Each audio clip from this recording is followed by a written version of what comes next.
मसूरपेक्षा साताऱ्यात आला ती काय फरक पडला आणि कसं बदल पडायला लागला? मग धंद्यातली कॅश वेगळी कशी राहायला पाहिजे आणि तुमचं त्याच्यातनं नफा बाजूला कसा राहायला पाहिजे. पाटदरे मसाल्याचा जो छोटा बिझनेस आपण लघु उद्योग तो आता ब्रँडच्या दृष्टीने कधी त्याची वाटचाल व्हायला लागली? माझे मिस्टर ज्यावेळेला या धंद्यामध्ये आले त्यावेळेला त्यांना त्याची खरी गरज जाणवली, कारण त्यावेळेला माझे सासरे खूप ॲक्टिव्ह होते. म्हणजे तुम्ही फॅक्टरीमध्ये जे तुमचं आज काटदरेची जी खूपच सुंदर फॅक्टरी आहे, तिसरी पिढी तुम्ही आलात त्याच्यानंतर हे फॅक्टरी सुरू झाली. मग ती ना प्रगतीची चाकं अजून जोरात फिरायला लागली बरोबर. आणि तो आम्हाला जास्त MIDCत गेल्याचा नक्कीच फायदा झाला.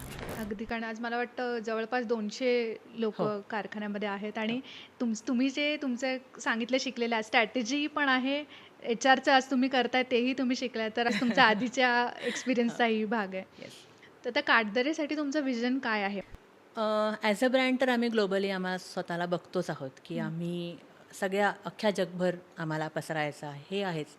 पण आता जो मी जे काम बघते आहे मेनली HRचं, तर माझं असं स्वप्न आहे की आज माझ्याकडे 200 लोक काम करत आहेत. आज आमच्यामुळं 200 लोकांची मुलं शिकत आहेत, 200 कुटुंब उभी राहत आहेत. तर हेच भविष्यात 1000 कुटुंब उभी राहावीत. 1000 कुटुंबाच्या मुलांनी खूप चांगलं शिक्षण घ्यावं आणि मोठं व्हावं, हे आमचं एक मुख्य उद्दिष्ट आहे. आणि जगभर पसरायचं आहेच, हे तर तेवढंच आहे उद्दिष्ट.